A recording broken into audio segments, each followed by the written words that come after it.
Okay, हमने are के नारायणा कर लिया, अनीता देसाई कर लिया, HLV डोरेंजियो कर लिया। अब कमला दास का इंट्रोडक्शन स्टार्ट कर लेते हैं, फिर माय ग्रैंड मदर्स हाउस करेंगे।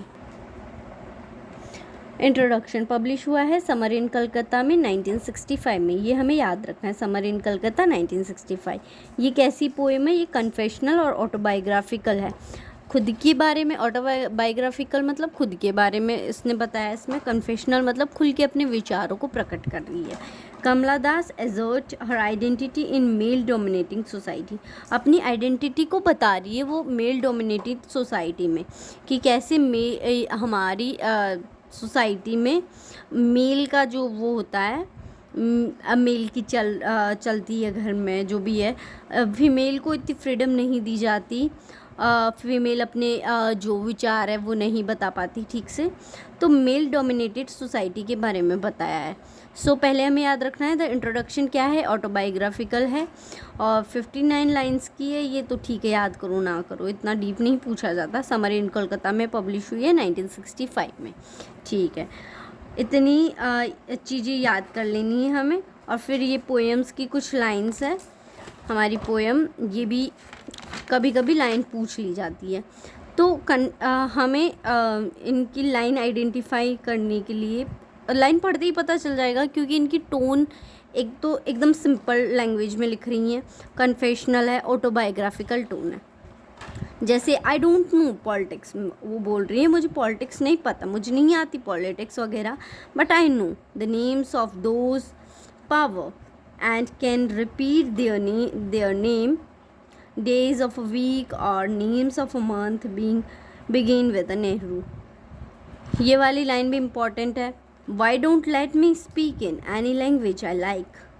तो ये वाला बहुत बार पूछा भी गया है, तो ये वाली लाइन भी याद रखना है।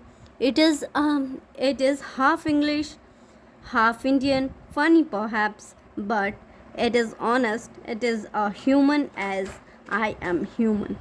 ये वाली लाइन भी, ये पैराग्राफ बहुत बार पूछा गया है ये वाला, तो आप पढ़ते ही पता चल रहा है कि कमला दास का है।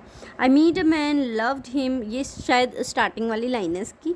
I meet a man loved him, call him not by any name, he is every man. यहाँ पूरे मैन प्रजाति की बात कर रही है वो। Who want a woman just as I am every sea longs for individuality। I am sinner, I am saint, I am the beloved and I betrayed। I am Indian, very brown born in Malabar। I speak 3 languages, write in 2, dream in 1, don't write in English, they said English। तो ये क्या है इसकी, तो यही वाली जो lines है ये इम्पॉर्टेंट है, पढ़ते ही पता चल जाएगा, इनमें तो इतना कुछ वो है नहीं, एक बार अगर हम पढ़ लेंगे तो ये हमें याद हो जाएगा। ठीक है, और याद करने जैसी क्या चीज़ है इसमें, ये समर इन कलकत्ता याद कर लो, ये 1965 में पब्लिश हुई है, इसमें 50 पोएम्स पब्लिश हुई थी बस। और कमला देसाई का ये पेन नेम याद करना है, मालवी कुट्टी, और कुछ इतना नहीं करना है।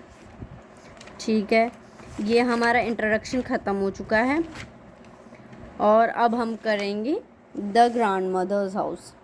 इसमें भी कुछ नहीं है, बस ये है कि वो अपने ग्रैंड मदर के हाउस को बहुत मिस कर रही है जो मलाबार में था, अब वो मुंबई रह रही हैं। तो there is a house now far away where once I received love that woman died. वो बता रही है कि वो जो घर है जहाँ मैं कभी रहा करती थी, जहाँ मुझे प्यार मिलता था, वो वुमेन जो मुझे बहुत प्यार करती थी वो अब इस दुनिया में नहीं है। The house withdrew into silence, snakes moved among books, I was then too young।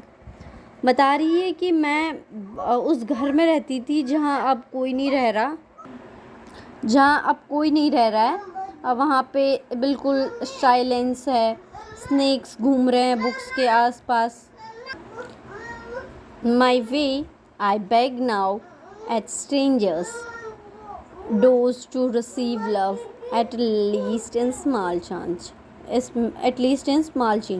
तो ये वाली लाइन भी बहुत इम्पॉर्टेंट है, ये बोल रही है कि अब मुझे क्या करना पड़ रहा है, प्यार मांगना पड़ रहा है पहले इसको प्यार मिल रहा था खुद से ही, अब प्यार मांगना पड़ रहा है।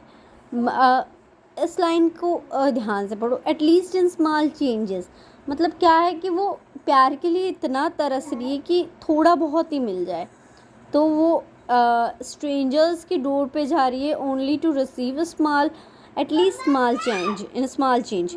तो ये वाली लाइंस भी इम्पॉर्टेंट है, और तो इनमें से कुछ नहीं आएगा। तो ये याद रखनी है। माई ग्रैंड मदर्स हाउस कमला दास ने लिखा है, एंड इंट्रोडक्शन भी उसी का है। कन्फेशनल पोइट है ये, और ज़्यादातर इनकी सारी पोएम ऑटोबायोग्राफिकल टोन में है। ठीक, थैंक यू।